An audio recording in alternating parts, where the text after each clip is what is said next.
diese and Räume zu laughing laufen and und sehen, dass ihr exchanging. alle miteinander redet und lacht And I just want to und dass wish ihr euch everyone a austauscht. very Und ich wünsche warm allen welcome. ein ganz Thank you herzliches so much for Willkommen. joining us here Das ist so at toll, the dass ihr very heute bei uns first seid, symposium of bei the diesem ersten Creative Symposium Impact vom Research Creative Center Impact Europe. Research Center Europe.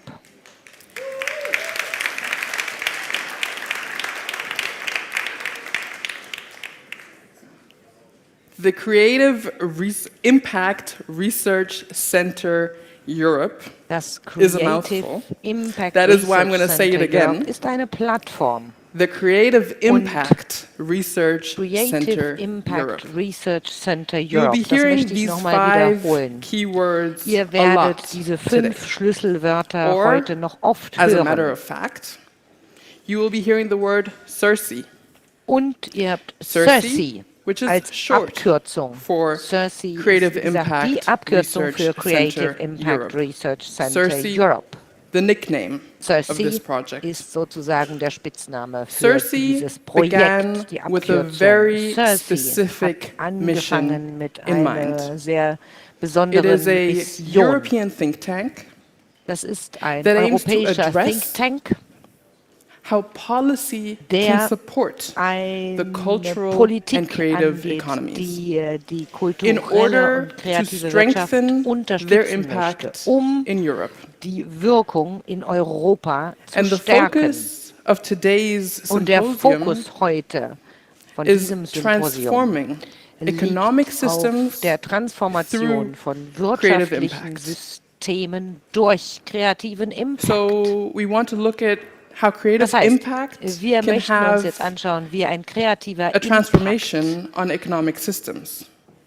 wirtschaftliche But why Systeme ändern this kann. topic? Und warum ist das so? Warum ist das Thema so Because we wichtig? are in a moment Weil of crisis. wir uns in einer Krise befinden. And it's not just one crisis, Und es ist nicht nur eine it's several Krise. crises Es sind verschiedene layered upon each other. Krisen, die wir durchleben, die Climate aufeinander change, aufbauen. Klimawandel, der Krieg migration. und We are Migration. in a state of polycrisis. Und wir haben Polycrisis. sozusagen eine Polykrisis. Polycrisis also begs Polykrisen for an opportunity. And Brauchen this is neue why Chancen. this symposium here Und today deshalb ist dieses is an Symposium invitation. hier heute eine Einladung. It is an invitation Es ist to all eine of us here Einladung an in uns this alle, die moment wir heute of hier versammelt layered sind, crises zu einer Zeit, to wo wir verschiedene deconstruct Krisen haben, die übereinander gelagert conventional sind, beliefs around um hier economy konventionelle and Ansichten der to Wirtschaft zu really give a chance, hinterfragen give room und wirklich and discuss alternative den neuen Chancen frameworks Raum zu geben for a und better alternative in Rahmenbedingungen which für eine bessere unconventional Zukunft zu ideas diskutieren, can in have a der chance to unkonventionelle thrive. Ideen die Chance haben können zu Our gedeihen. aim today Unser is to Ziel discuss heute new approaches ist es, of neue economic Ansätze activity zu diskutieren, and neue Ansätze of von creative wirtschaftlichen Aktivitäten und von kreativem and Impact. together with all of you and all Und of our gemeinsam mit experts euch allen und we mit aim all to unseren plant a seed ExpertInnen möchten wir to hier deconstruct eine existing Saat contexts, pflanzen, um narratives and bestimmte beliefs. bestehende And we Kontexte will do und this by Narrativen unpacking zu all of this dekonstruieren. together here Und wir möchten throughout all this das afternoon. gemeinsam anpacken For that, we heute Nachmittag. have a keynote on Wir the haben donut hier eine economy. Keynote We have a über die panel Donut Economy. with really Wir haben interesting ein experts, Panel as well as mit ganz 4 interessanten workshops scattered ExpertInnen around und wir haben 4 this location here. Workshops, die Followed hier in diesem by Raum a dinner verteilt where you sind. have the chance Und to danach really haben wir ein digest Abendessen, not wo only some ihr really die great food, Chance but also haben everything that you have werdet, nicht nur learned tolles throughout Essen the zu course of the verdauen, day. sondern all das zu verdauen, was ihr So we heute really im do Laufe have des a full Tages agenda. gelernt habt.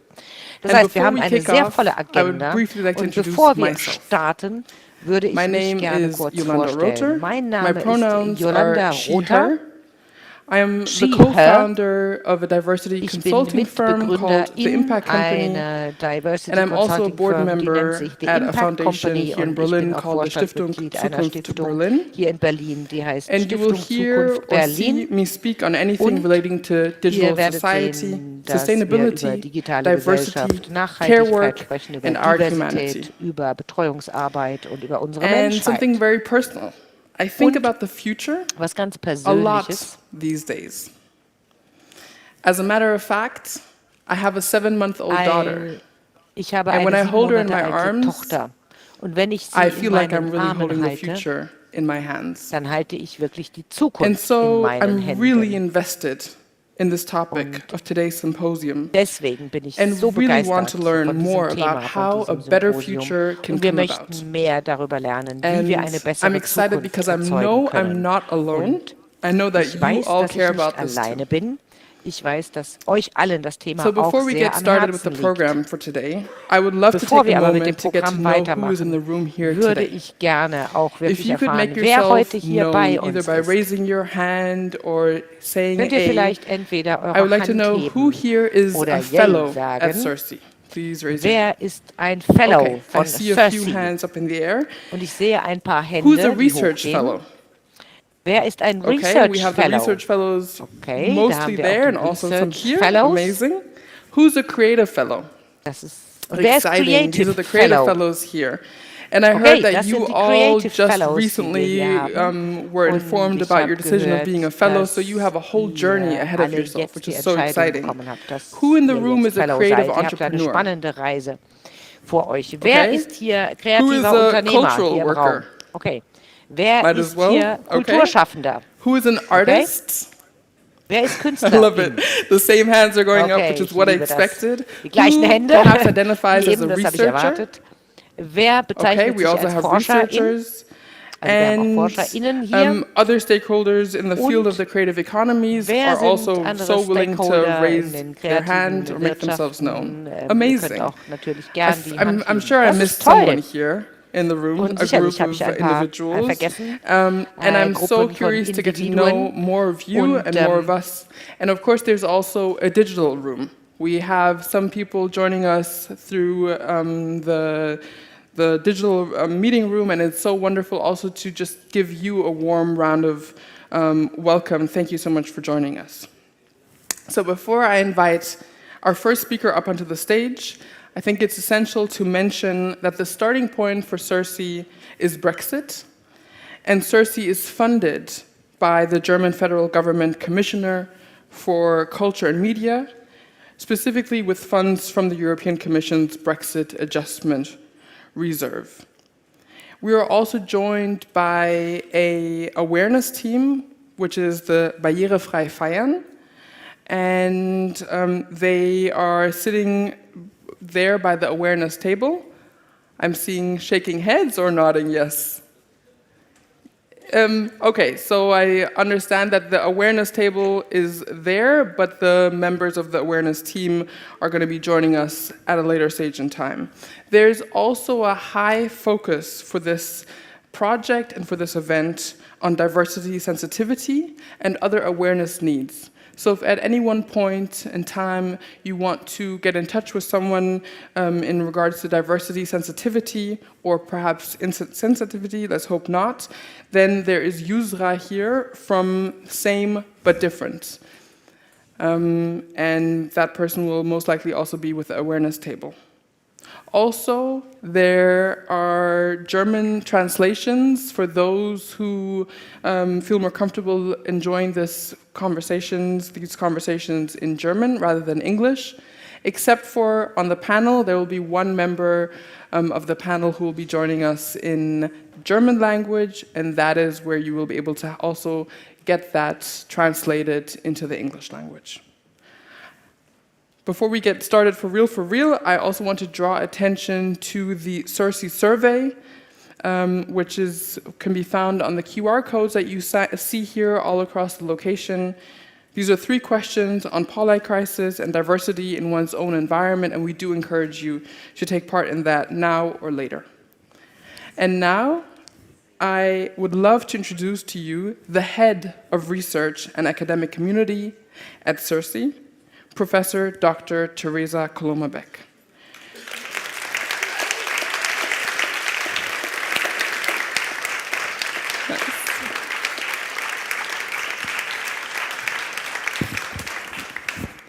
Teresa, you are a sociologist and you research normalization of life and globalization in crisis contexts. You are particularly interested in the presence of colonial and imperial pasts in contemporary conflicts, and it's so great that you are a part of this project. Thank you so much. I would like to ask you a few questions about CIRCE. So, for someone who's never heard of CIRCE before, what is it? Well, you've already explained it very well. I think it also feels like a very German moment. Having like all the academic credentials on the screen in this place where it actually feels it doesn't matter so much.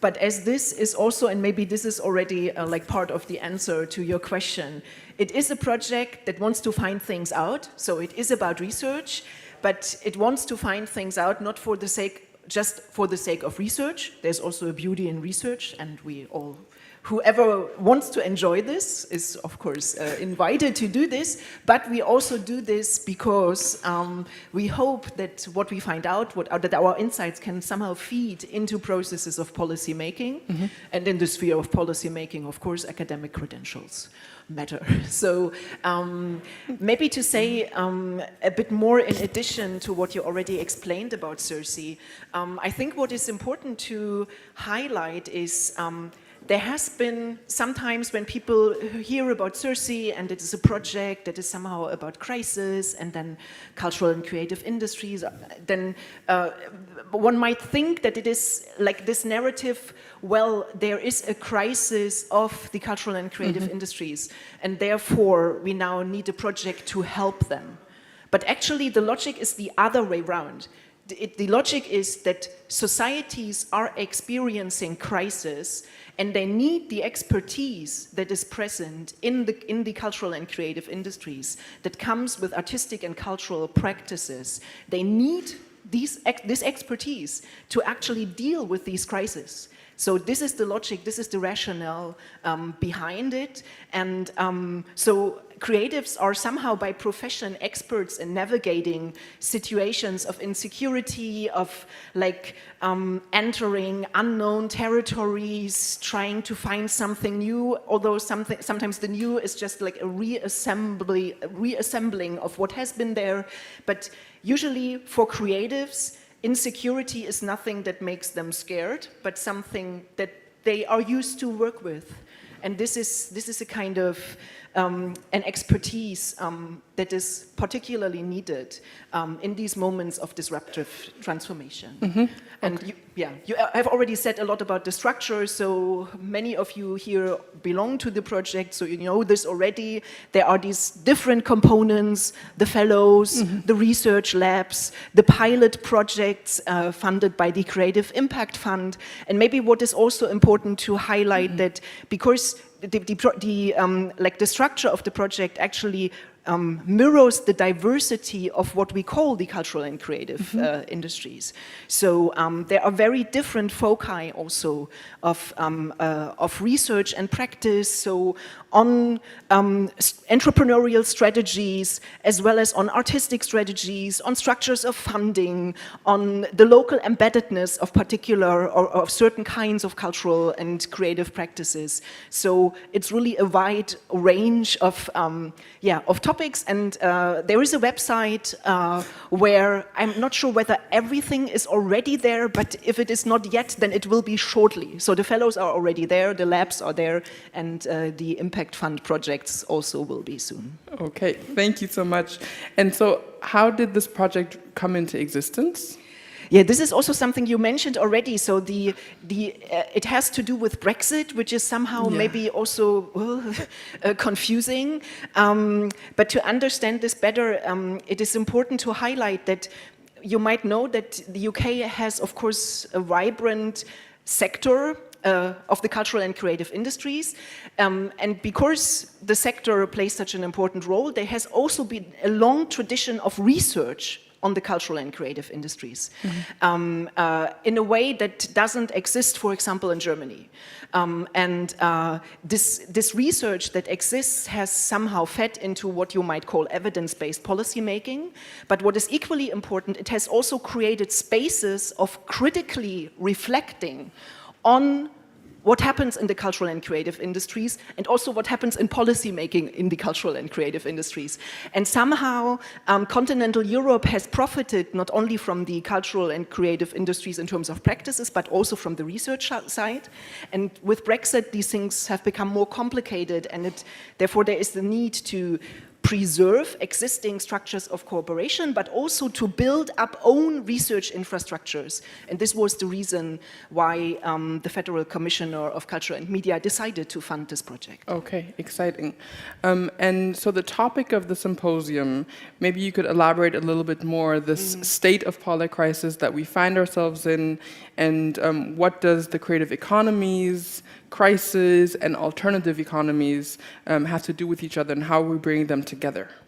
Yeah, I hope that this is something we will find out today. Yeah. So actually the title of or the concept for the symposium is actually an hypothesis, that somehow these debates on creative impact that comes from the cultural and creative industries, that they somehow can connect to these debates on finding or working on alternative models and alternative practices of or alternative economic systems.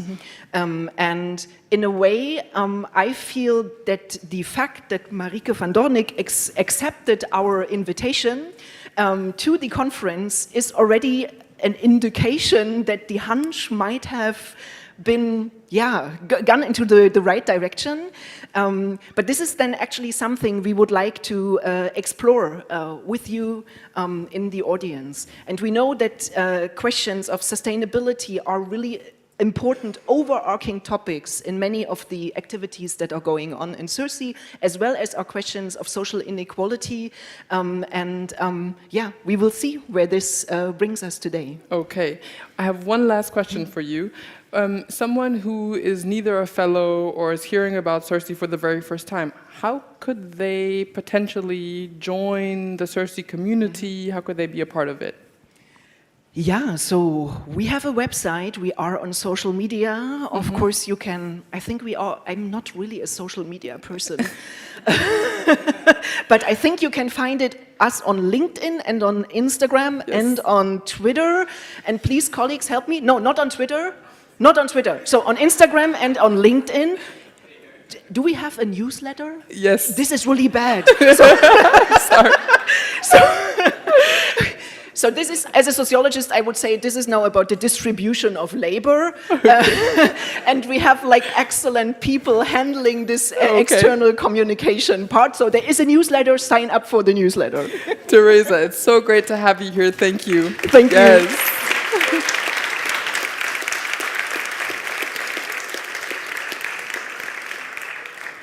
And now I'm thrilled to invite our first keynote speaker on the stage. She is the director of Kenny's Land, which is a social innovation lab, and the former deputy mayor on urban planning and sustainability of the city of Amsterdam. She was one of the key people to bring the donut economics model to Amsterdam. She's an activist driven by values and has a wealth of experience in sex workers' rights, human rights, sustainability, and the circular economy.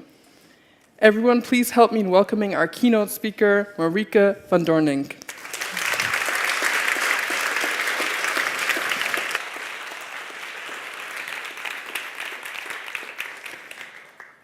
Thank you very much, and it's great to be here to be speaking to you. So thank you very much for the invitation to be here, because for me it's thrilling to speak about new economics, which I've done more often, but not to creatives, not to artists, not to designers, where I do think that you are the key to the transition that we're going through. So I will get to that later. I already had a wonderful introduction, but yes, I work for Kennisland right now, and we are a social innovation lab, and we are looking at complex societal issues and trying to solve them, especially with the people mostly involved. So policies are never only about people, but mostly with people. So that is what we're trying to do on different issues and see if we can make changes from grassroots levels. But I do believe that I was invited here today in my former position as Deputy Mayor on Sustainability of the City of Amsterdam. Now, when we're talking about sustainability and economics, a lot of people tend to think about green technologies. That's the new way forward. That's the new economy. That is green growth. That's the way we're going to do it. We have all our faith in the new technologies, innovations, tech innovations that will help us. And don't get me wrong, I do believe that those are very important. But all the focus is on there, and that is not right, according to me, because there's also some flaws in there. Let me name a few that I can think of. One of them is that technical innovations are quite expensive. So it's about electric cars. It's about all kinds of things that the majority of people still cannot afford and will not solve the inequality crisis that we're also facing. Actually, it could create some kind of eco-elite, so that only well-to-do people can actually have a sustainable lifestyle. The other part is that technical innovations also ask for enormous amounts of natural resources. Very specific minerals that are often mined under very bad conditions, both for our planet as for the people working on it. And also, at one point, we will run out of those minerals. So we will do actually the same as we did in the fossil fuel period. So tech innovations do not really also solve the ecological crisis that we're going through. Another one, and there was a little mentioning about Twitter, and I don't know why everybody was laughing that much, but technical solutions also have to do with AI, with artificial intelligence. And whether it can be extremely handy, we also know that it asks for a huge amount of energy, all this artificial intelligence, and it's mostly in the hands of a few very big companies, and we have no clue what they're going to do if they mean badly, and that's why I kind of mentioned Twitter. And actually, I also think that artificial intelligence, because it's in the hand of a few companies, might also be a threat to democracy. And I think we also are living in some kind of a democracy crisis in some countries of the world. So again, it doesn't solve the whole problem. But then maybe my last difficulty with all this belief in green tech is that it's some kind of magic bullet. We just change from fossil fuels to biofuels or whatever fuels, and we don't have to change anything in our behavior. We can go on consuming like we used to, living like we used to, because we have green energy right now. Green growth kind of promises to serve people, planet, and profit, but if we're really looking at it, it only serves the last one. Sustainability, real sustainability, is not only looking at the energy crisis or climate change, it's looking at all these different crises, and it was mentioned before in the introduction. It's looking at this poly crisis, it's looking at inequality, it's looking at the destruction of biodiversity, it's looking at ecological crisis and inequality, and we have to solve them together. So where do we have to look at? We have to look at how our economy is structured. And our current economic model, growth is a goal in itself. It's the only instrument to actually keep the economy going. It can't survive without growing. And so that is why all the products that we are using are made to be broken. They're made to grow out of fashion within 1 year. They're made to be thrown away. We live in a disposable society. And this model is socially, economically, and ecologically untenable, because infinite growth is simply not possible on a finite Earth. The way we consume and produce puts far too much pressure on our natural resources and on the living and working conditions of millions of people around the world, because the exploitation of people comes from the same system that is exhausting our planet. Well, I grew up in times of the 80s, the 70s and the 80s, and it was the time of Margaret Thatcher and Ronald Reagan, who were telling us there is no alternative, as if economics is a natural science. That's the way it is, like gravity is. So when I first heard about the donut economics of Kate Raworth, for me it was a revelation. For me, there is an alternative. Economics is not a natural science, it's a social science, it's a construct that we have made as people, so we, the people, can change it and find a new model. Because the donut is not about growth, it is about how people and planets can thrive in balance. It's a compass that brings us to broad prosperity. So this is what the donut is all about. In the middle, you see the social foundation. The social foundation is what every living human being has a right to claim to that. So it's about energy, it's about housing, it's about gender equality, It's about having a political voice, it's about having education. It is the barrier, the basics that we need in order to have a decent life. And the other circle is our ecological ceiling. Those are the critical life-supporting systems that actually make our planet livable. It's about climate, it's about the oceans, it's about a safe ozone layer, it's about clean water, it's about air pollution. What is the donut? It's the place in between.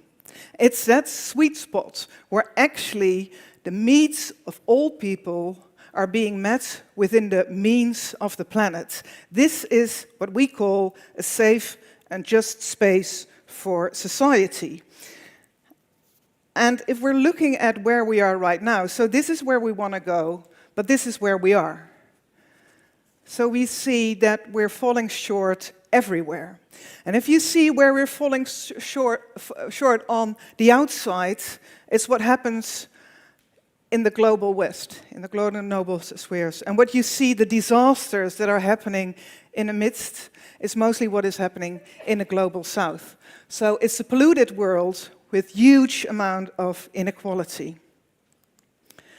So what do you need to do to come into a donut?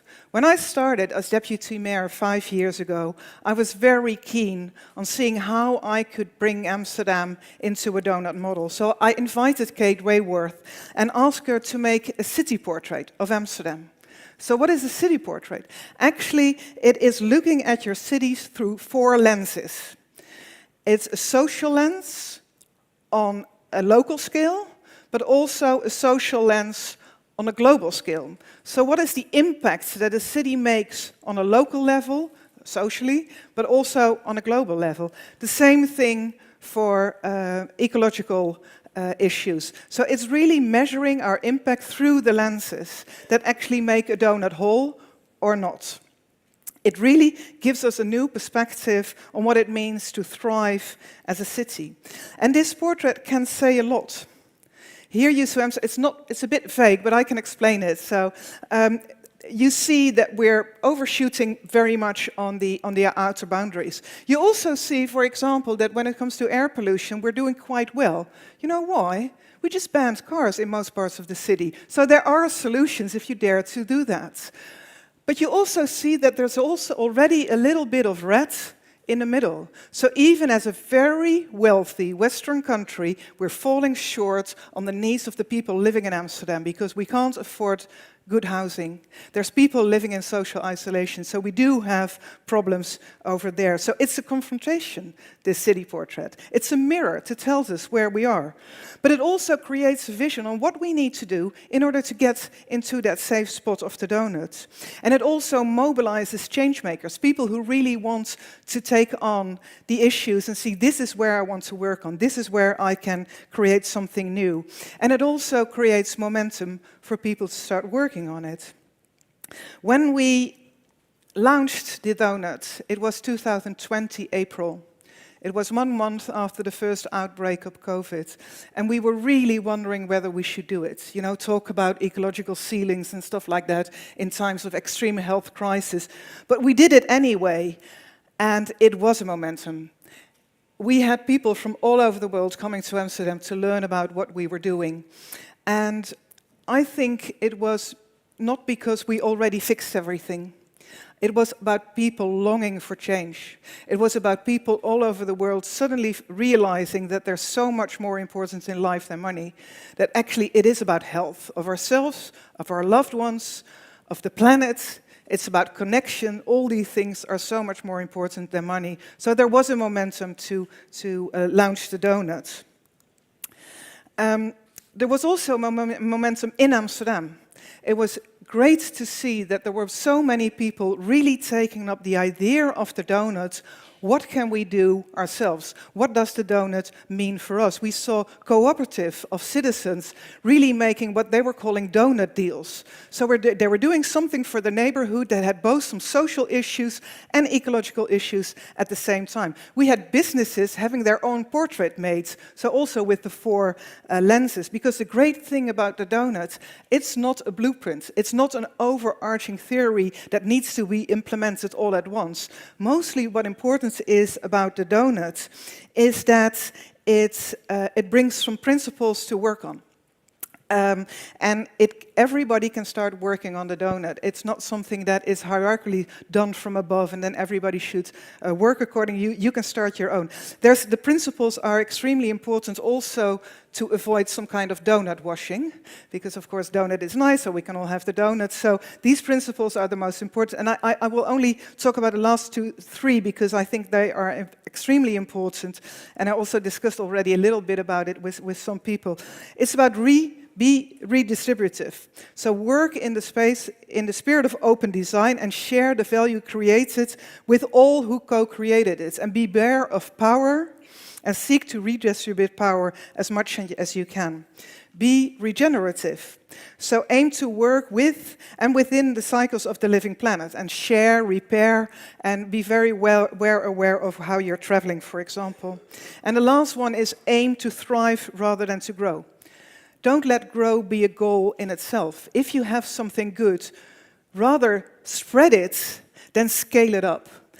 I think that's very important, and I think also creatives can work on that very much.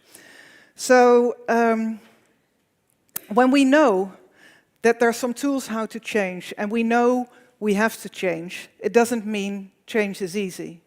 Because we have, I think all of us, or most of us, have been brought up in this time of overconsumption, in this time of abundance.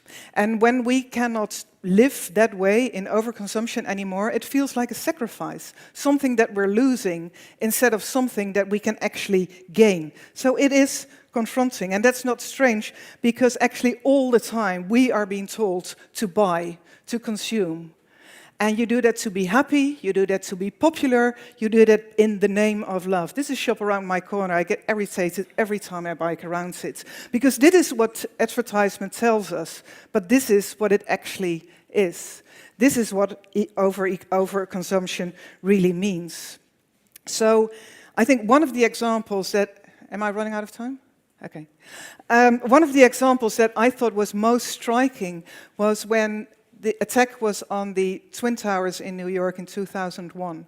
The whole world was in shock, and President George Bush was addressing his nation, and he told them to buy American products. He didn't tell them, his people, to love one another, to take care of one another, to contemplate, to discuss. No, he told them to buy stuff, and you know why? Because it's the only thing that keeps the economy going. So this transition is a social and cultural transition. We have to change also socially. And yes, there's a lot of things that we as individuals can do. We can buy less, we can repair more, we can travel by bikes or by trains instead of by cars and by planes. We can share instead of possess. There's many things that we can do, but be very well aware.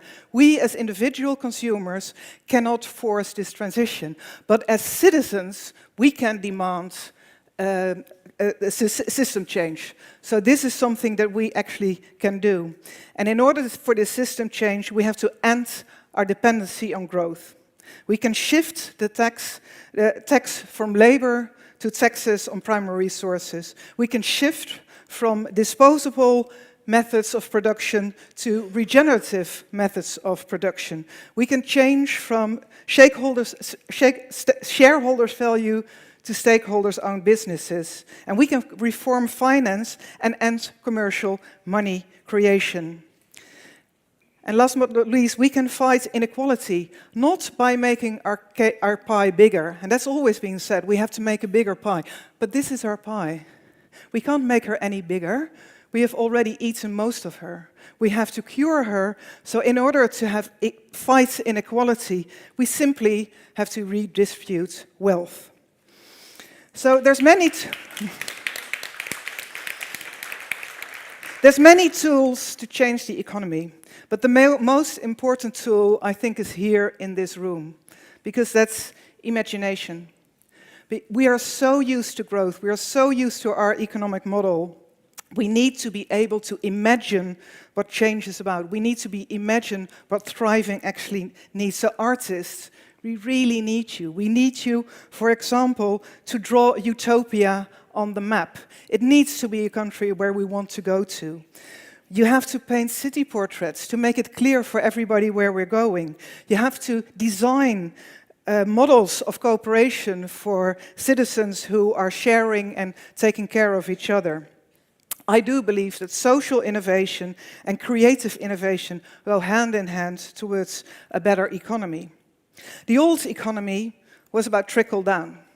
The idea was that if you have wealthy enough people, then it will trickle down to everybody. I do believe that our new economies are about bubbling up. Grassroots initiatives bring collective wisdom, bubbling like oxygen, to crack down the old decayed system and to make space for sparkling new future. Because in the end, it's exactly what actually the rebels are saying. We are unstoppable, another world is possible. Thank you. Thanks.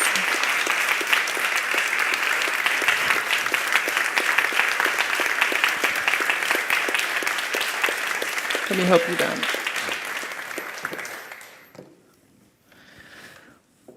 Wow, that was very, very inspiring. Thank you so much, Marieke, for sharing these insights on the donut economy. Next up, I am so thrilled to share the stage with some experts in their respective fields to go even a little bit deeper on what we just heard. We've spoken about this moment of polar crisis. We've talked about how economies are focused primarily on growth. And we want to really use this moment here to deal with these challenges. The vital question is to understand how can we question these traditional narratives and find alternative solutions to do exactly what you just proposed, to bubble up from the bottom up. And for that, I'm excited to invite onto the stage the speakers for this panel today, starting with Christian Felber. You can take a seat there. Annemiek Saha.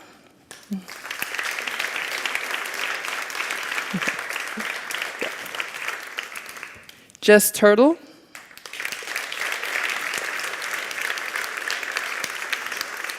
You can sit there. And Nabila Bushra, please.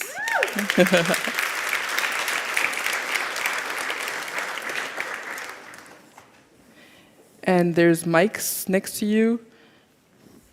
I would like to ask you to introduce yourselves, starting with you, Christian. Thanks, and good evening. Maybe I start with the answer to Tina. There is no alternative. There is one answer shared by many, tapas. There are plenty of alternatives, at least in democratic cultures, in a democracy. By definition, there are always plenty of alternatives, and maybe there are not plenty alternative economic models, but at least several. And first and foremost, the donut. Maybe the degrowth, post-growth discourse is offering a broad range of alternatives, and the economy for the common good is one amongst these future-fit economic models. Just the presentation, you said. Or Just a presentation of yourself, that you are an economist. I'm not. Okay. It's already part of the party. Okay. So, but you are also a freelance dancer, and you know the cultural world. If you could just give a little bit more insight on... Yes. Yeah. I would say I consider myself as a holistic being. Yeah.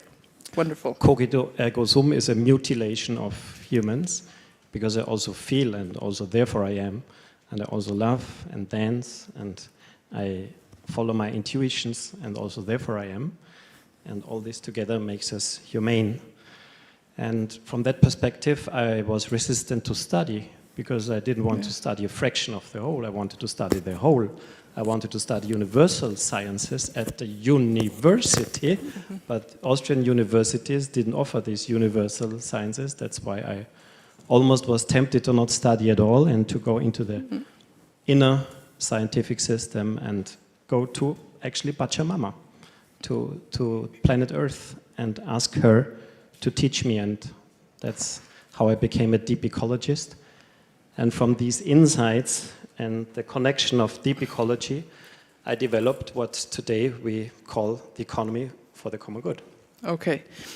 Super interesting. There were a bunch of terms that are new to me. I think perhaps they might also be new to people in the audience, but we have about 60 minutes time to actually go into depth with some of these terms.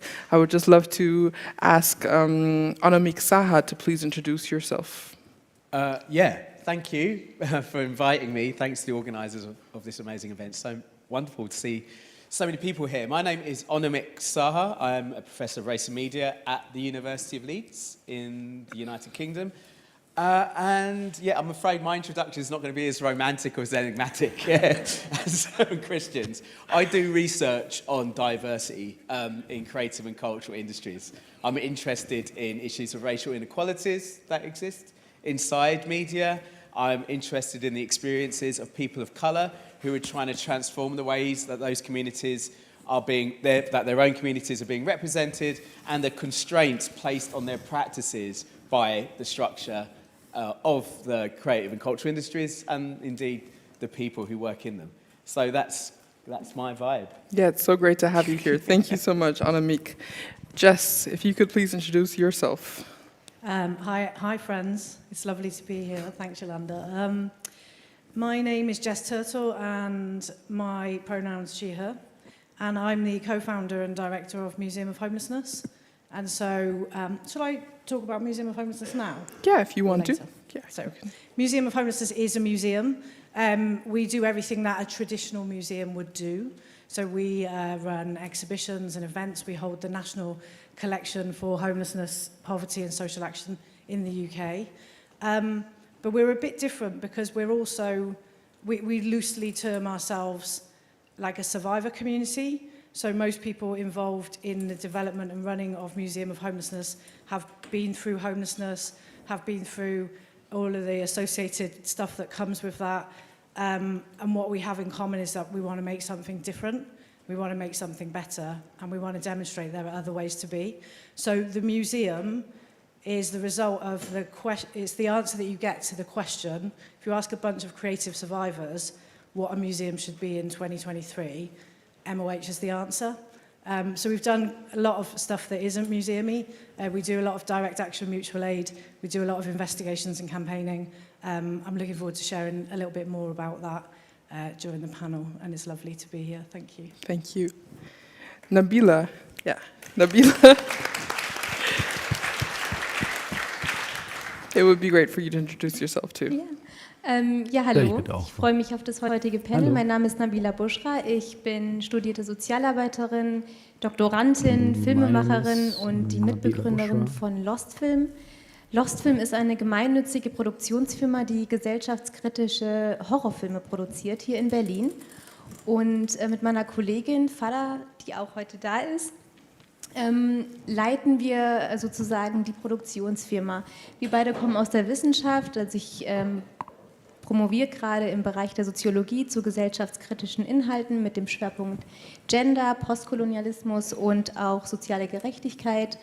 Und ähnliche Schwerpunkte haben wir eben auch bei Lost Film. Und da versuchen wir ganz stark, Wissenschaft und Film zusammenzubringen.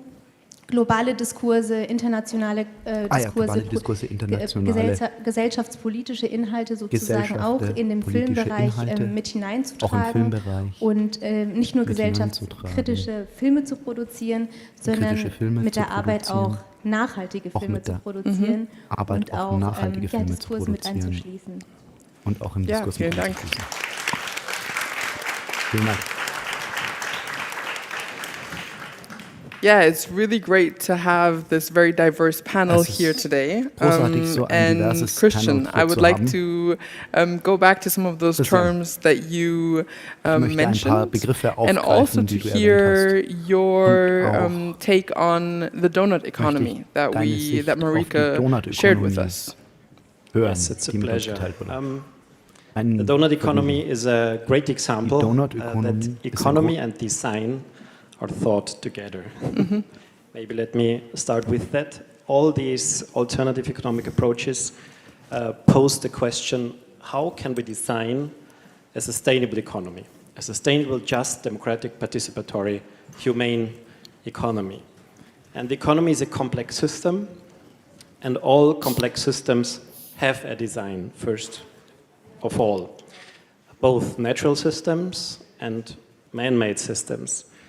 Natural systems maybe have an intelligent design, and man-made systems have a cultural design. The economy is by definition a man-made system. It's not a natural phenomenon, it's a socio-cultural subsystem. That's why it has a cultural design. And why do I emphasize that? I have to emphasize that because the mainstream in economic science, neoclassical economics, they consider the economy in general and market specifically rather a natural phenomenon than a man-made, a socially, culturally constructed phenomenon. And when someone said 10 years ago, let's design the economy more intelligently, they said, stop, that's central planning. And central planning was a no-go because we should believe in markets that regulated themselves like ecosystems, and they tended to equilibrium, to natural equilibrium. The core theory of economic science is the general equilibrium theory. And we should not intervene, and we should not even try to design the economy because it is establishing itself, it is creating it itself, it is regulating itself, and it is stabilizing itself if there happens something like a crisis. And this is a very important point to make. And even the theoretical foundations of neoclassical science say not only the trickle-down theory, but for instance, the general equilibrium theory as the core theory, or the Kuznets curve says that inequality is going down when a country is getting richer. The environmental Kuznets curve says that ecological damage is becoming less if a country is becoming richer. The free trade theory assumes that imbalances in trades, both superavits and deficits, are going back to equilibrium by themselves. We do not need any kind of design of the economy. And this, of course, is a major fallacy. It's a misinterpretation of reality. And these tapas, these alternative economic approaches, they advocate for a conscious and intelligent design of the economy.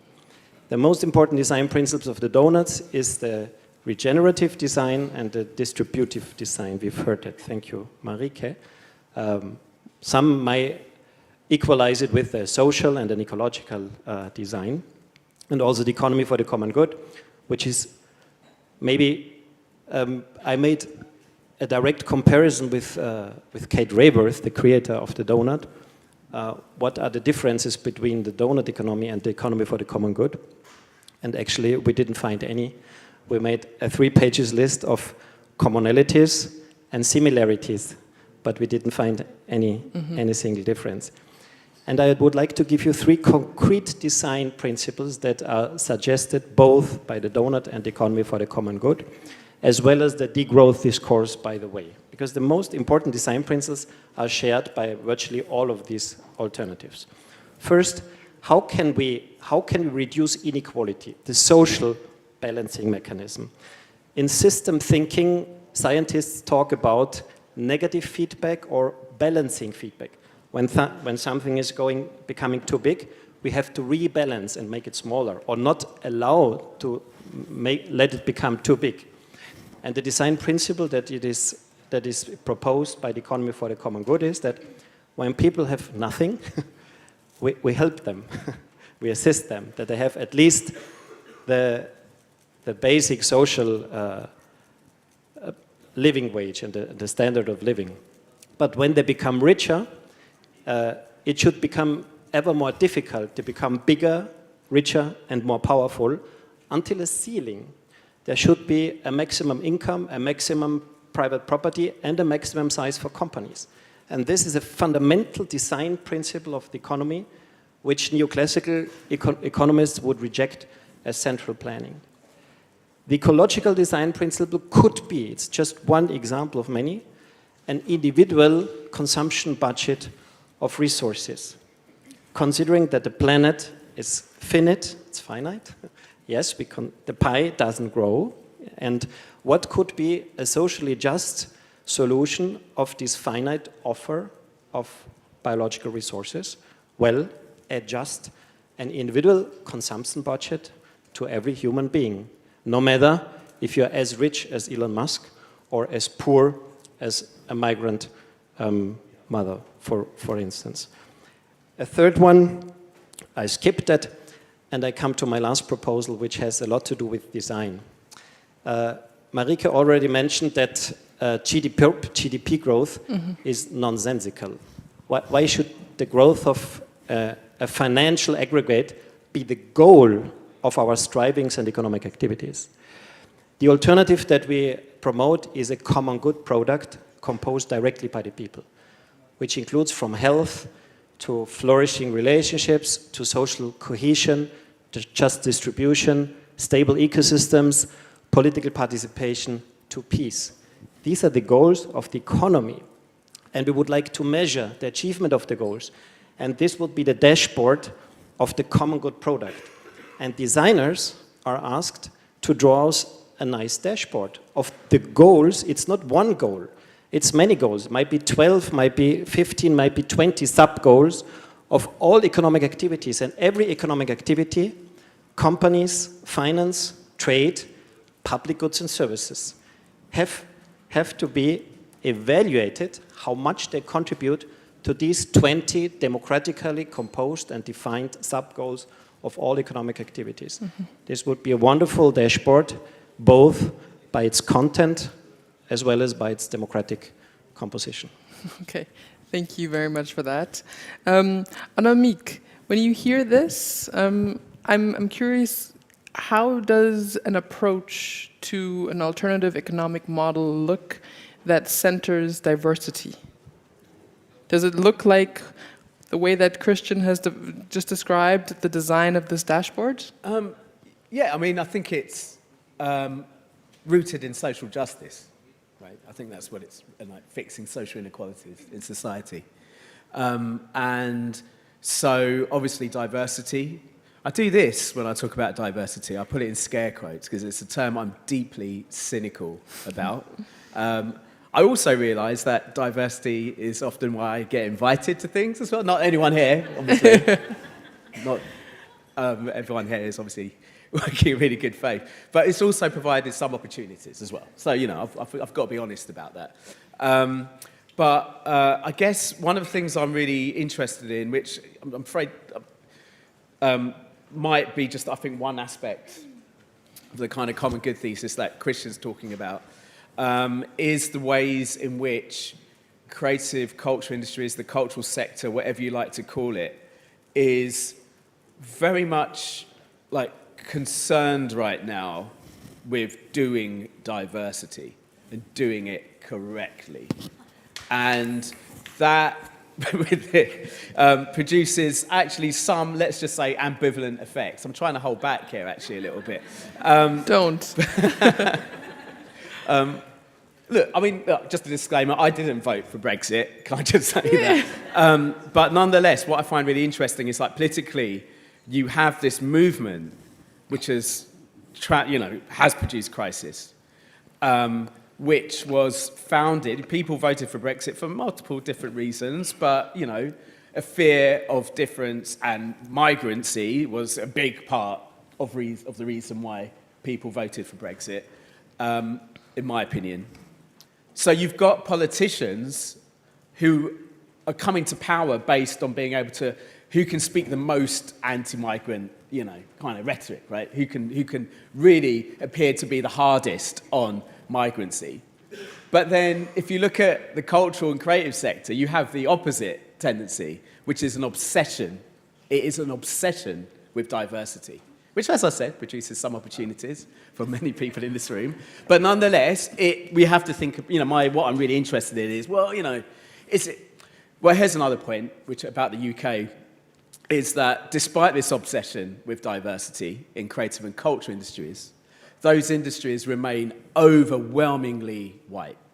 Despite decades worth of initiatives put in place, all kinds of different approaches and attempts, whether it's recruitment drives, quotas, targets, better training for people of colour in particular and people from other marginalised groups, because that's a problem. It's you. You don't have enough skills, right? That's why you're not, you know, why there's not more of you inside this sector, right? And despite all of those initiatives, they remain overwhelmingly white. So I guess one of my, if I can answer your question in the quickest possible way, because I don't want to hog time, I think we need to move away from benign models of diversity. And I wasn't going to drop this in, actually, because it might open up a big can of worms. But I'm interested, go back to your question about the economy and how we can transform the cultural economy. I want to introduce the idea of reparative justice. So talking about, and what that actually means, and I've got to be careful, because again, we had this little conversation about my ambivalence about decolonisation and how that gets appropriated as well. But an idea of kind of economic redistribution based on a reparative justice model, which is grounded in social justice. I just want to very quickly say reparations is that literally giving back, like whether it's economic or, you know, money or land to individuals. Reparation is about repair, right? And so I want to see a kind of cultural economy based on a reparative justice model, which is based on drawing attention to how legacies of empire and like shape the present, and in a way that benefits everyone. Actually, it's in dealing with that history we can better understand why we're where we're at, and deal and introduce new utopias. Right? That's what it's about, imagining utopias. So, appreciate your point there. Thank you so much. Yeah. And you did drop the part about decolonialism and diversity. Do you want to? Well, I mean, I just want, you know, when my university vice chancellor, you know, got to be careful. Is this being filmed? Universities, let's talk generally across the sector, have, you know, talk very openly about decolonizing. It just makes me already feel ambivalent that what is actually a very difficult term and a very difficult radical task can be so easily deployed in management meetings. I just find it a little bit disturbing. Obviously, when done correct, you know, when we actually think about what it actually means and what it actually entails, and the labour that is involved, you know, then I'm absolutely willing to, let's talk about those things. But otherwise, it's, you know, I think as we were talking about before, it's about how, what I'm really interested in is how the kind of embrace of terms like whether it's diversity on one side of a spectrum or decolonisation on the other is the expression of a dominant culture that feels its authority under threat, right? That's what's happening. And that's what I find interesting. And it's in that, and understanding that, that's where we can actually stage interventions. The people in this room specifically can actually come in those little chinks in that armour and stage really radical interventions. Thank you. All right. Jess, to the Museum of Homelessness, we just heard the word interventions. How much is the Museum of Homelessness an intervention? I think it's really it's interesting, isn't it, to think about changing all this stuff. And I'm going to start with the understanding that museums, particularly in the UK, were vehicles of empire, right? So they were literally powerhouses. Many of them still have collections that were looted from colonised nations by UK government. So. And by UK citizens. So the idea of a museum is a really interesting one to stage an intervention with or in, and there's great work happening within UK museums to try and change the institutions inside, and I used to work in museums and was sort of part of that, and I think you need that work, but there's a lot of labour involved in trying to change these power structures. So I think we also need organisations that are set up outside those institutions and outside those dominant power structures so that we can do things differently. And certainly setting up my own organisation with my community and people who are excluded through homelessness, traumatic experiences, poverty, are not welcomed always in museums and in cultural institutions. And so in working within those settings, I never felt like I could bring my full self to work. And I wanted to make a space where people with something in common with me could be our authentic selves. So our museum has become a site of healing. And I was talking to Marika earlier about what does post-traumatic growth look like for individuals with this poly-crisis, which so much of it is colonial legacy. Capitalism, the traumas that causes on so many levels. So post-traumatic growth for individuals, for institutions, for society, for climate. Museum Homelessness is interested then in all of this. And we're also a site of justice because the survivor community that gathers around Museum of Homelessness and makes it happen, we are angry and we do want change, so we do fight. Someone at a conference once called us the Fighting Museum, which was amazing. So we do challenge UK government. It's very, very important that we're separate and that we are outsiders. And that requires making our own processes and making our own resources. And so Museum of Homelessness is also a vehicle for redistribution of wealth, of social and cultural capital, kind of doing the opposite to what museums were set up to do. And so we also have to pay attention to money and power all the time in our organisation. And so we have a flat pay structure, which the community designed. Everyone gets paid the same. The terms and conditions were designed by the community. And I think it's really important then in staging interventions to always think about money and power, who's got it and what are you doing with it. Wow, thank you.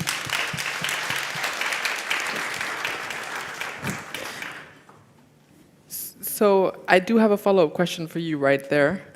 How does the donut economic model resonate? Oh, yeah. With you? Yeah, so I didn't know about it, but one of our community members is always talking about it. And basically, I think we're doing it, but we just didn't know we were doing it. Cool. We've got our own little ecosystem because we think it's not enough to call for change, which we do. We're shouting all the time, but we actually have to make that reality. Mm-hmm. And in that way, you're going, look, everyone, it can be different, and harnessing those creative talents, making sure people are paid properly.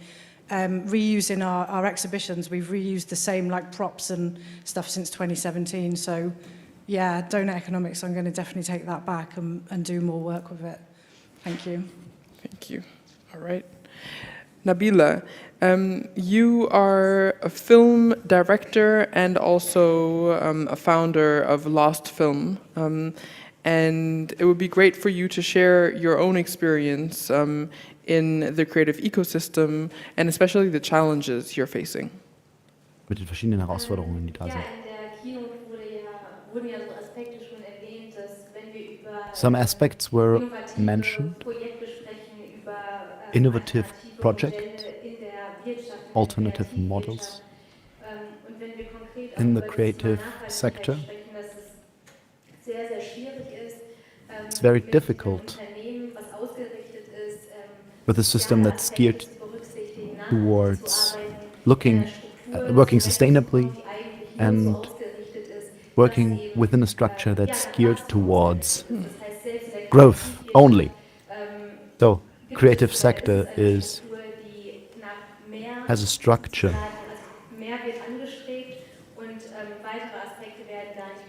that looks at further aspects, not only because for years we've been politically active, but at the same time we looked at scientific research and the lost film. We found a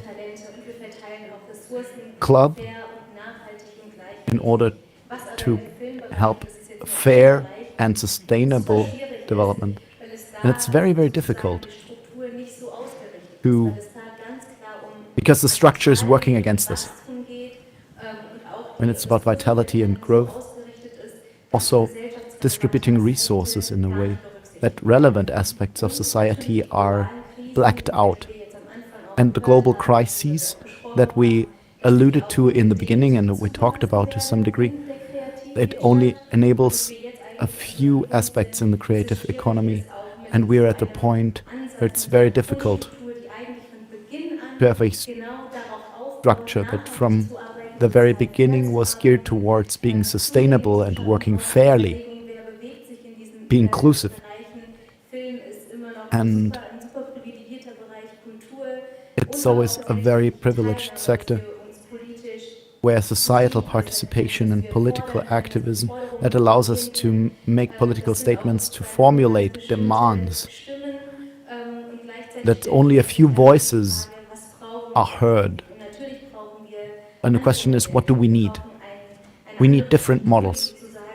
We need a different structure that takes respect of social structure and that gears monies in a way and funds in a way that it's sustainable and healthy. And it's not just promoting diversity on the one hand. Maybe it's diverse, but it doesn't operate in a way that is sustainable. And what we miss much, and in Germany that's true, that we don't have the structure. And maybe it's a vision of ours that we think that we work interdisciplinarily. That film is not just film, and science is not just science, but everything is interconnected. And we use it as a resource to enable creative economic processes in a sustainable manner.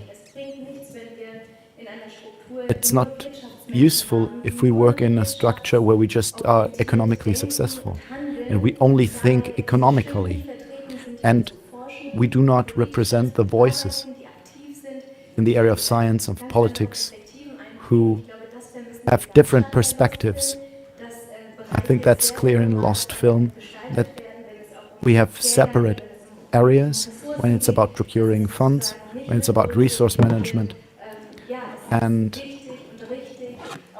it is important and it's right to allow science in films and enable change that's geared towards global and social factors. And I think that's a very difficult point to be open towards that and gear projects in a manner that it can be an interdisciplinary. You can talk about interdisciplinary issues. That should be the basis of our cooperation. Super.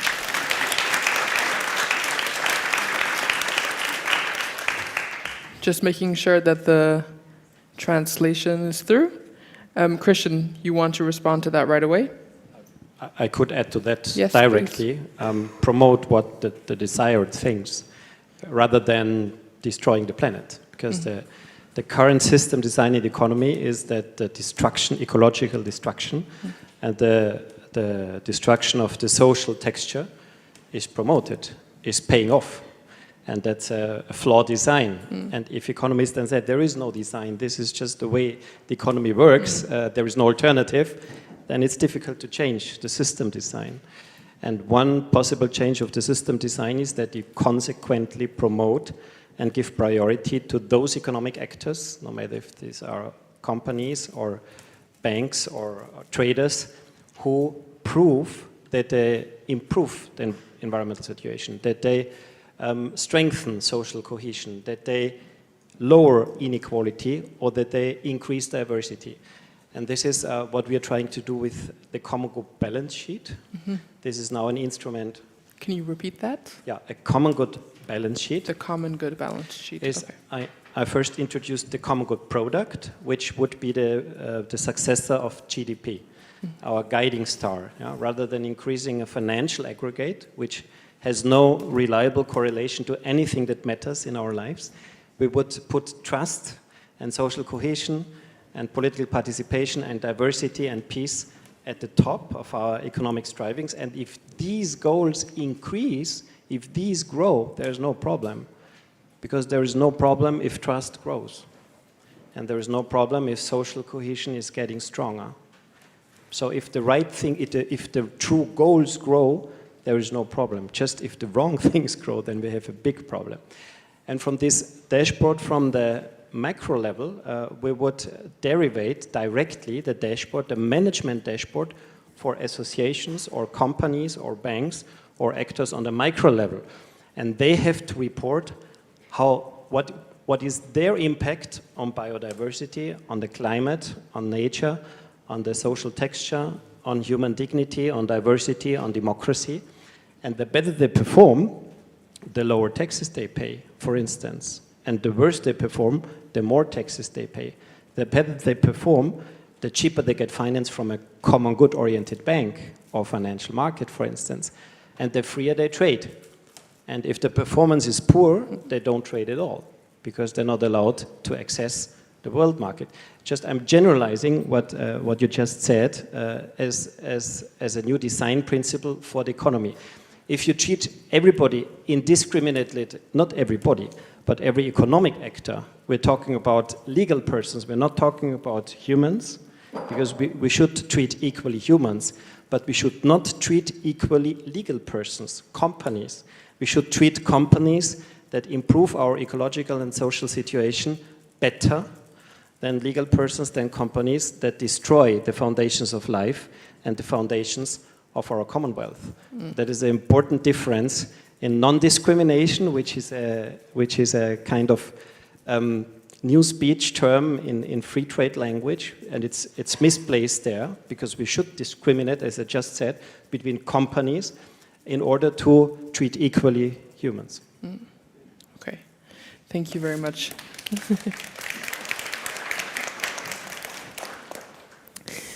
So I feel like we've really been introduced to a lot of different concepts and as well actual real cases, such as lost film and also the Museum of Homelessness.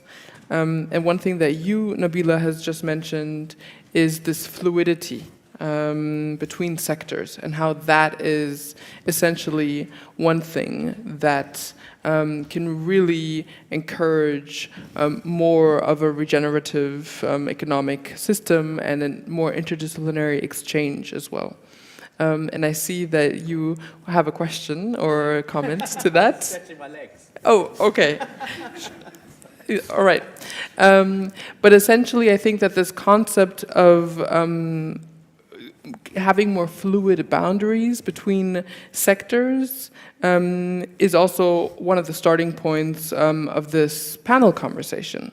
The question that I have to this regard is how can that fluidity be ensured? How can that conversation also with policy be more of a sustainable conversation? What is needed? Do you, Nabila, could you take this question on and let us know what your take is? Diese Frage beantworten. Was dringend nötig ist, auch in der Kreativwirtschaft, wenn es darum geht, Alternativen zu etablieren oder auch das System umzudenken, neu zu denken, dann reicht es manchmal nicht nur aus, diese Forderung zu formulieren, dass ich jetzt hier sitze und sage, wir brauchen eigentlich eine Alternative, sondern es geht ganz klar auch darum, wie wird das Geld verteilt und unter welchen Bedingungen. Ich glaube, es Geldgeber, also die Personen, die sozusagen das Geld verteilen, die haben eine sehr, sehr große Macht darauf und eine Wirkung darauf, was wird eingefordert und wie muss eigentlich sozusagen, was müssen auch Menschen erfüllen, die diese Gelder oder diese Ressource für sich beanspruchen möchten, dass man da sozusagen schon von Beginn an auch fordernd ist und dass man da vielleicht schon auch bei der Ausschreibung oder bei der Verteilung von Ressourcen auch Interdisziplinarität setzt. Und ich glaube, das ist etwas, was gar nicht I think this is something which is not given at the moment. And when it comes to distributing resources, we have to watch out. I mean, in society and in the economy, of course, we have to watch out closely for the distribution of resources. I mean, we talk about money. Who are the donors? Who are those who give us the money? And who are those who formulate the tenders? And there we have to attack. To say that they have to be interdisciplinary, for example. So it's not enough simply to say that as a company, we also need critical voices that have to be heard. And we need a basic structure. And we have to think along the lines. And we have to think in two directions. And we also have to really look at the tenders. Okay, vielen Dank. Jess. Yeah. Perhaps you could add on to this concept of that what it comes down to is power and money. I think this is something we had in our pre-chat. Yeah, basically that's it.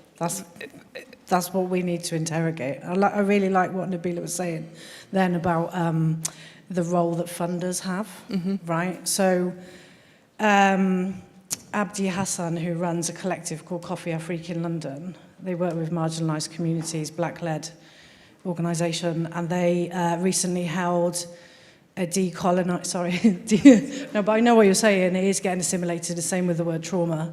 I'm totally with you on that. But they held a decolonising fundraising symposium, which was organised by Black-led grantees within the UK funding ecosystem, and all the funders were invited. And the people with that, significant access to capital.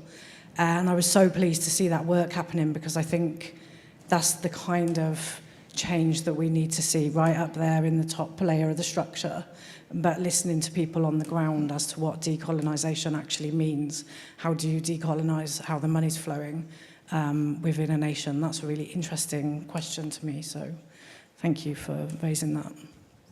All right. And Christian, about the dashboard that you've been speaking of, you also have this concept of the citizen as the owner. So it's quite the bottom-up approach. How do you place this in, now that we've heard this overall discourse? Yeah. Well, democracy and a future fit economy are twin sisters.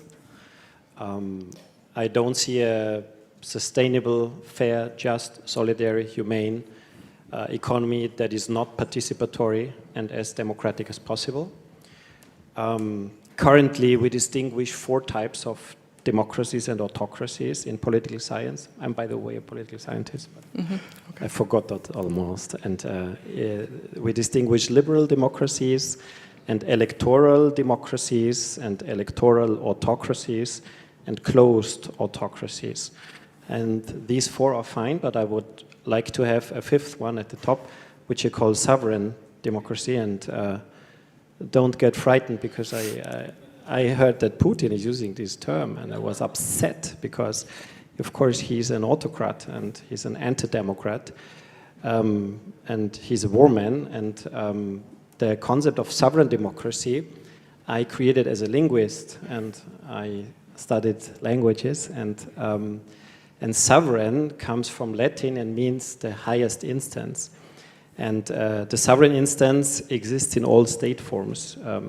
In monarchies, it's the queen or the king. In autocracies, it's the autocrat. But in democracies, it's the sovereign citizens, the entirety of the sovereign citizens. And sovereign democracy means that the entirety of the citizenship should have the final word in all relevant decisions. So it's kind of putting upside down the current power relationships in our liberal democracies. It's making our already liberal democracies even more democratic. And what does this mean now? I already gave the most eminent example. It's not technocrats who define that in economy we should strive for GDP growth and parliaments approve it. No, it's the people who are asked what is most relevant for a good life for everybody. And there are plenty of ingredients. And the people, the citizens are invited to put the ingredients. And the outcome, the result, which is the common good product, is placed in the constitution as the goal and the guiding dashboard for all economic activities that have to justify how they're contributing to these constitutional goals of the economy then. And if they don't, well, insolvency. And that's just one example, but of course, the range of sovereign rights, we could think of collective fundamental rights. I think we omitted to see something in the transition from autocracies to democracies. We won fundamental individual rights, which is one of the major achievements in human history, in my view. But we did not think about collective fundamental rights. What we cannot do as one single person or have the liberty, but what we can do as a whole. And what could these collective rights be? They could be, for instance, to change the constitution, to recall the government. If the government is going to war, we should have the right to recall the government, just for instance, or to have the last word on a trade treaty. If a trade treaty is, again, disadvantaging countries with a low per capita income, then we should have the right to say no to such a post-colonial trade treaty. And we should have the possibility to create a trade treaty which is giving an advantage to countries with a low income, which is another element of the common good economy. So these are some tidbits and some flashlights on how the future of democracy could be interlinked or integrated into a sustainable democracy. And as said, in my view, they're twin sisters. Okay. Annemieke, I'd be curious to hear if you challenge what Christian has just proposed as the future of democracy.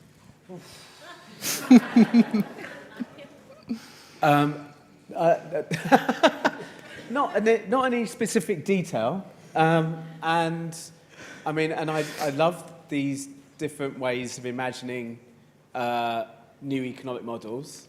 Sometimes I think we talk about socialism here. Sometimes, but I know the argument's much more nuanced than that. So, but certainly something that I guess to put it back to this issue of to put it back to kind of CIRCE's kind of interest in kind of the potential of the cultural sector, of cultural work, cultural practice, in addressing a number of different crises across political, economic, social, cultural, ecological. I am very much, what has resonated with me a lot, which every speaker has talked about today, is the need for grassroots interventions from the top down, and economic redress that supports those different grassroots community-based interventions. There's been a history, of course, of certainly in the UK, of public money in the arts that has been ring-fenced and given to minority-led organisations and companies. But my issue with if I was a bit polemical in my first first part of my first contribution to this discussion, if I could bring a bit more nuance. One of my concerns about diversity is, as much as I think it has led to some really issues of inequality being put on the agenda, it does feel like a top-down, kind of initiative.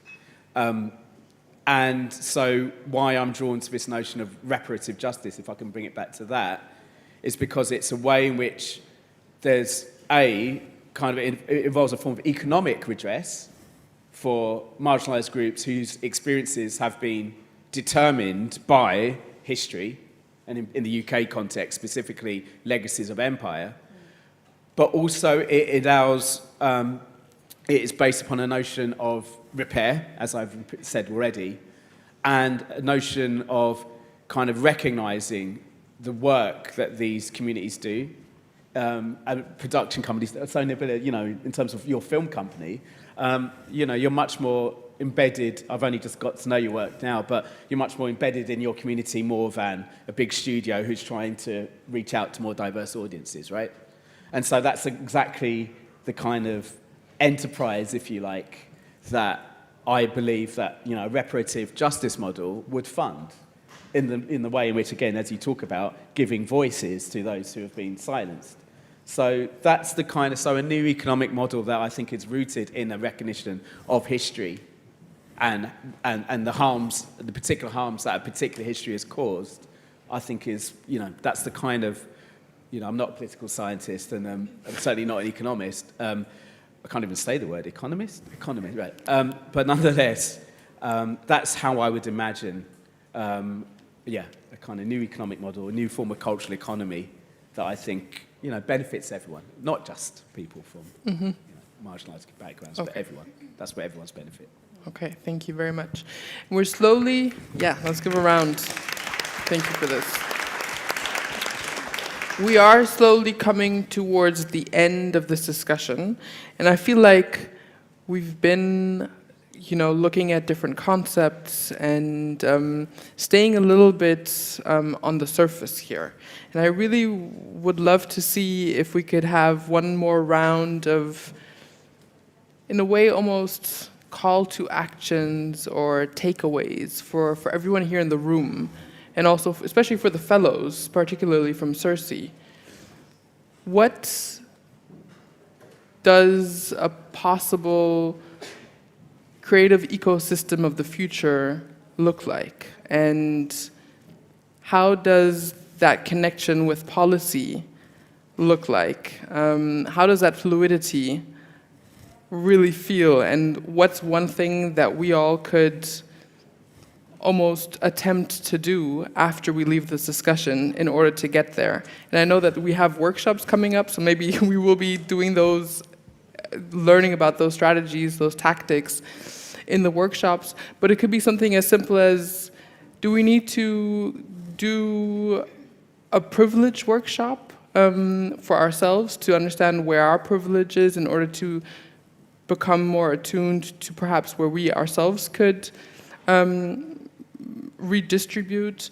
Do we need to maybe look at how the economy, how we're victims, so to say, of the economy, and are looking that our belief is still that there is no alternative and that we need to free our own belief system? Or is it something that really can only happen on a structural level?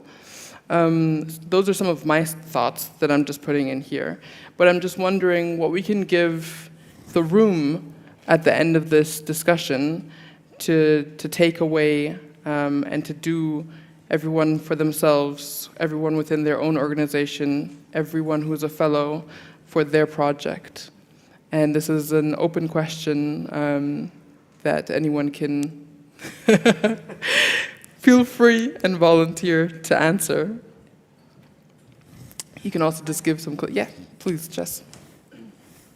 I think we already have it. Mm-hmm. So, and I do like theory, but I really like actually doing stuff.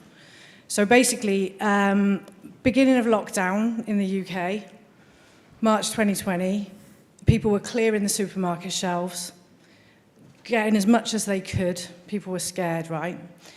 But there was all kinds of stuff going on, which was driven by fear, making people behave selfishly, not in the commons, but in our community, in the homeless community, and the grassroots organisers.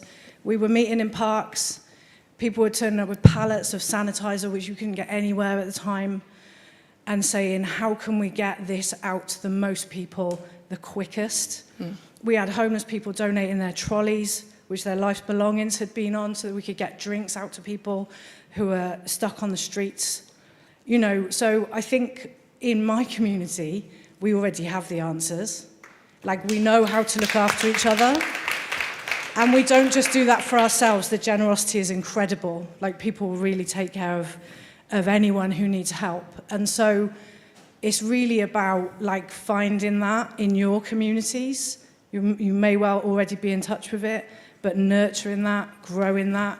And every single little small grassroots organisation that is doing that, that teams up with another one, or you go and do some volunteering, or you open up a streets kitchen, you know, responding to these crises, we can all do it. We can all do something. And it feels a lot better than, like, sitting at home scared, worrying about what you've got. So that's why I would say, like, let's just get out there and let's just do something. Cool.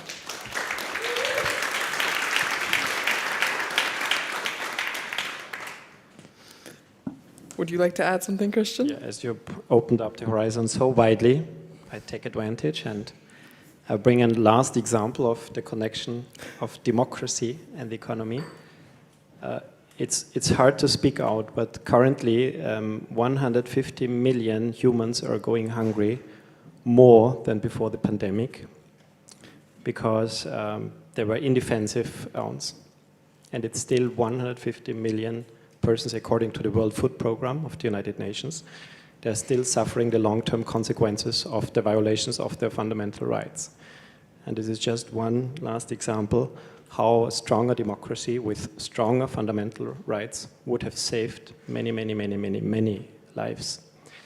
And I like to quote three graduates from Manchester University of Economics. They wrote a book that's called Econocracy, the rule through economic power. And when we talk about power, I like to quote Fabian Scheidler from Berlin. He's a great thinker, and he distinguishes 4 types of power. Physical power, including police and military power. Economic power, legal power, and ideological power. And econocracy means the match of economic power and ideological power.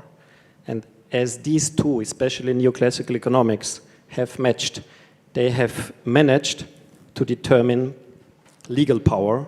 And if you have legal power, you have automatically police and military power on your side. I think that's extremely important to analyze.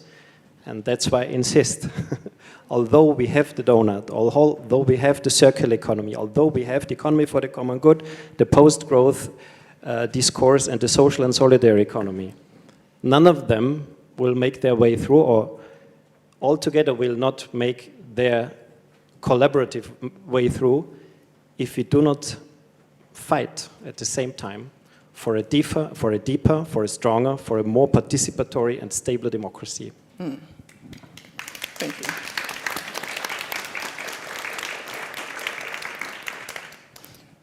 Would you like to share something? Yeah, I guess if I could, these final words, by the way. Come again? These final words. Yeah, right, okay, so I should try and wrap up. I guess I'm still, like, you know, in terms of, you know, Christian brings up questions of power, which has been the theme, obviously, of the day so far, and I'm just still really interested in the cultural sphere as the space where, you know, common sense, ideas, cultural hegemony, to use a theoretical term, is secured, right? And the really, why culture matters is precisely the way in which we can challenge certain common sense ideas and ideas that we hold about the world, people, society. But as the cultural economy in its current state is not allowing for more diverse, I'm using that word now, normatively, diverse range of voices that isn't allowing for more radical perspectives, that tends to kind of marginalize precisely those voices that need to be brought into the center. So I guess what I'm, kind of really getting out of our discussion today, personally speaking, is a way in which we need completely, kind of an overhaul of the political economy of media in particular.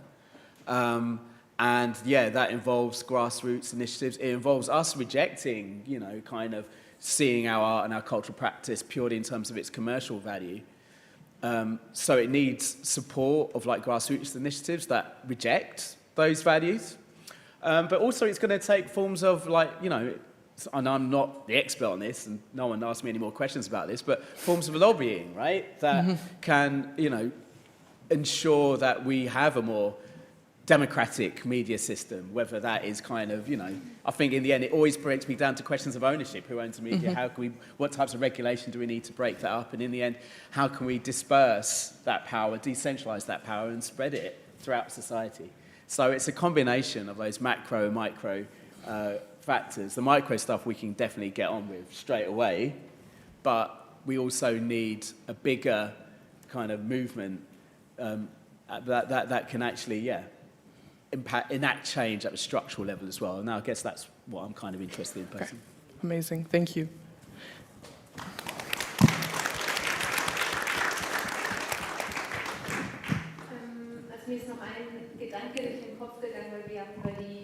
Perhaps one more thought concerning the alternatives of the culture creators. It's important to say, as we already have heard, that we need further alternatives. We have to be innovative in the film area, for example. But it's not enough to have companies who think differently and who work critically and to create new structures, for example, that do not play into existing structures but who are reoriented. But also we need alternative company structures that have to be promoted. So even if there are models, for example, that are innovative, that are critical, that are different, we also need to give these companies resources and new structures, because the question is how long these structures that are to be welcomed, that are sustainable, who also bear in mind social values, how long are they going to last? So also in the creative economy, for example, we have to think about redistributing resources and money. It's always great to be here and to talk about the work, etc. I mean, that's great. That's wonderful. But how long can they persist? So this capitalist economic structure, for example, if it makes it so hard for these alternative companies to finance themselves in the long run and to be able to survive in the long run. And the question is, what does the economy, the creative economy, really need? Someone who is super privileged from research, for example, and those who have privileges and other areas who have fought for the privileges. Still, we have to say that that is really a huge challenge. And also in creative economy, of course, young talents also have to be promoted, for example. And I don't want to shy them away. It would be great, and I would welcome it if we had more critical thinkers amongst us who work critically. But it also shies away young talents. It's really embarrassing if they hear it, how hard it is to work in a structure free of violence, for example. And the creative economy needs different models. We need different structures and other structures. And it's precisely these actors we have to support, those who have become established. And we have to include all of them from the very beginning. And we have to make sure that we offer new perspectives for them. Otherwise, these alternative structures won't survive.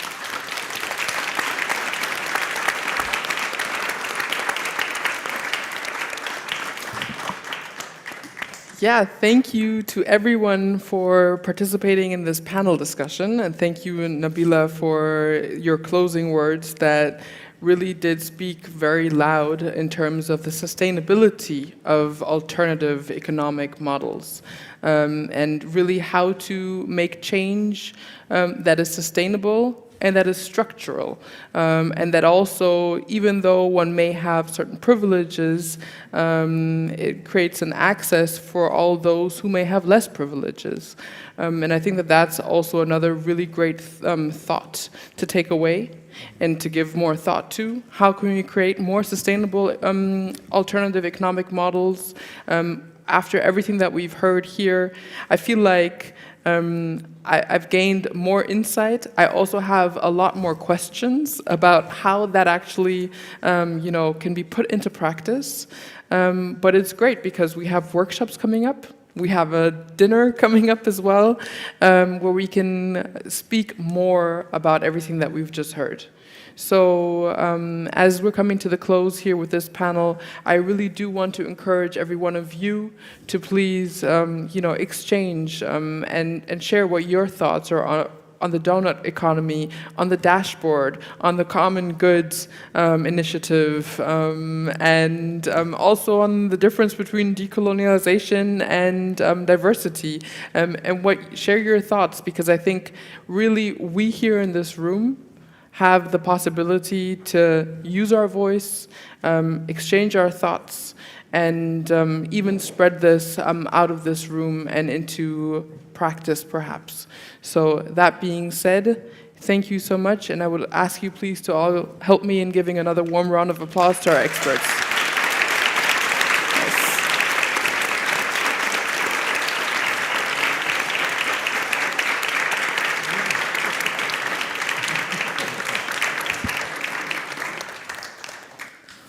All right.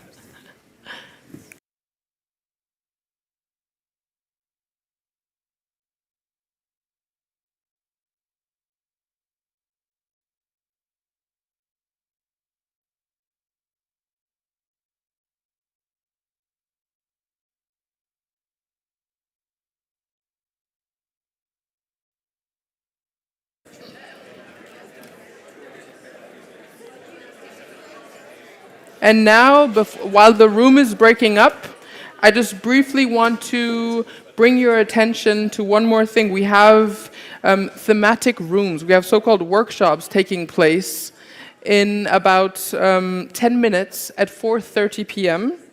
And I'm just going to quickly give you an introduction to these workshops. You've all signed up for them already. You've all supposed to have received emails to which rooms you are assigned to. But essentially, there is the Social Inequality and Diversity Workshop happening right here, which is being hosted by the Research Lab London. It starts at 4:50, I'm so sorry. We also have the Curating, Collaboration and Co-Creation Workshop, which is taking place right here, workshop number 2, which is being hosted by Tabacalera, also the Research Lab San Sebastian. And then we have the Funding Equity Workshop, which is happening in the room behind this dark blue curtain with Lubna Mesawida. And then we also have the Imagining Equitable Futures Workshop, which is happening at the far end of this hall with Sonia Lindfors. Thank you so much, and see you at 4:50 for these workshops. Thanks. Yeah.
Alright, ich glaube,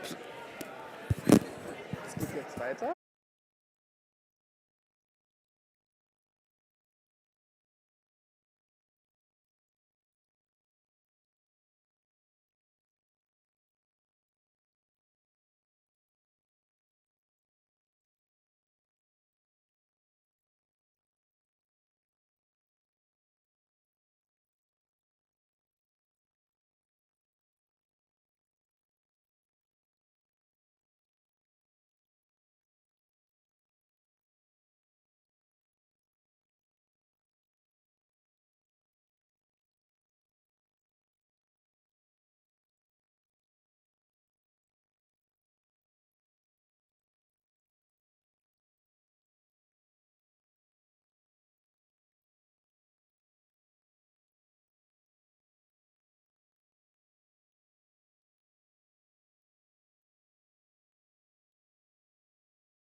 We are coming to a close. And for that, I would love to invite you all back to the plenum.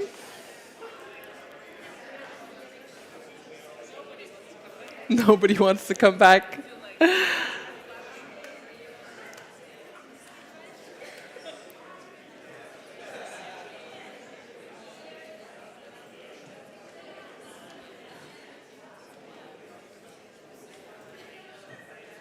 We are slowly coming to a close for this part of the symposium. And it would be wonderful to have your attention one more time.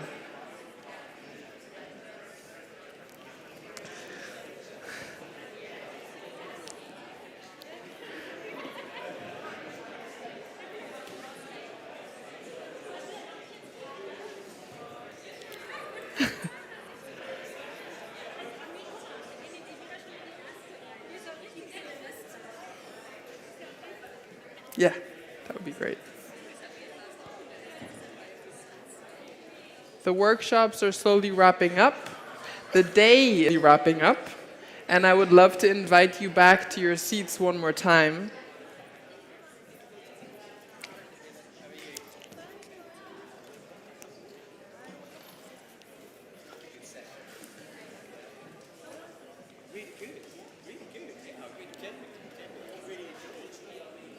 Love it.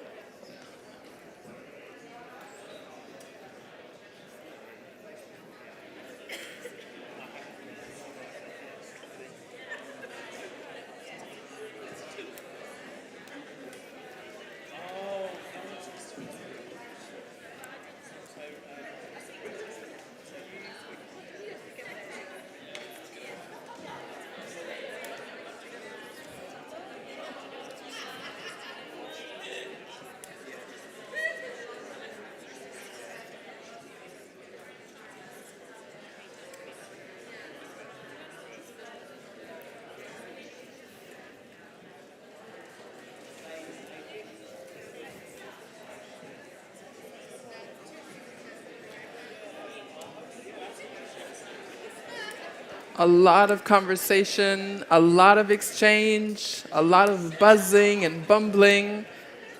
I feel like the energy in the room is still at an all-time high. Did everyone have a good session? Yeah, were the sessions good and inspiring and cool? All right. Yeah, thank you so much for coming to this last quick segment to really just close out this very first symposium. That was it. This was the CIRCE Symposium, the first of its kind. And I just want to invite all of us to actually give each other a round of applause, because this was amazing.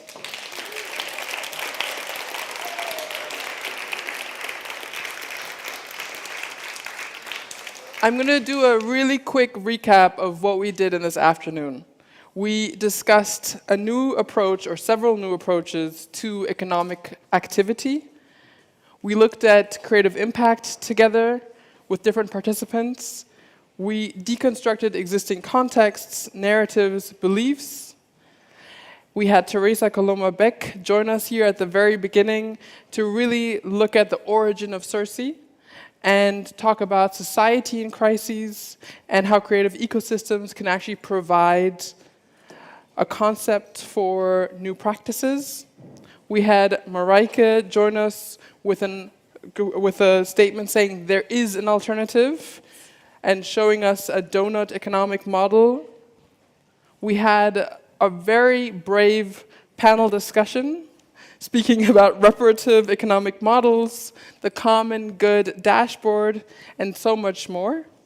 And we had a bunch of workshops where we looked at collaboration as a needed tool for alternative models, social inequality, funding equity, which had a lot of registrations, as well as an artistic workshop where we were imagining different structures, rethinking different structures.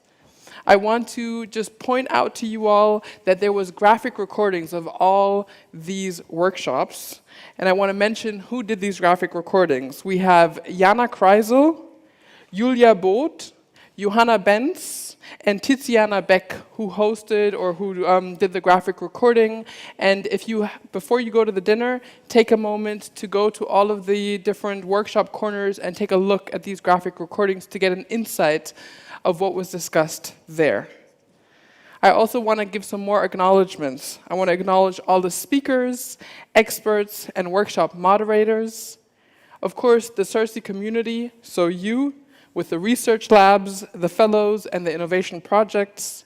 I want to also give my thanks, our thanks, to the Department for Cultural and Creative Industries and Digital Transformation of the German federal government, the Commissioner for Kultur und Medien, Referat Kultur und Kreativwirtschaft.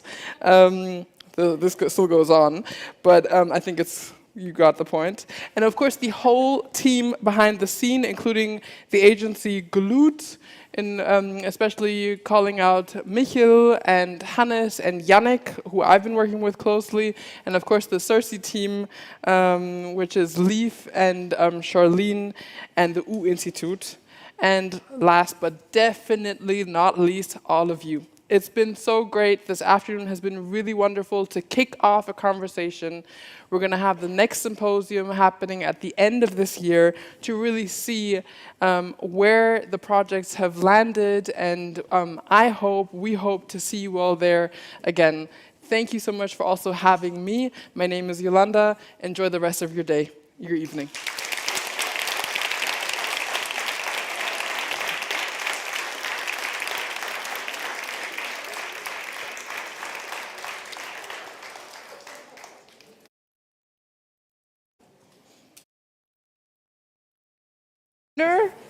Sorry, most important part.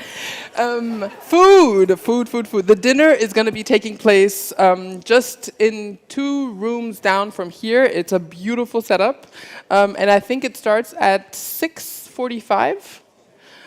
So just, you have about 20 minutes or so, a little bit less than 20 minutes, and then see you all at the dinner. Thank you. Cool.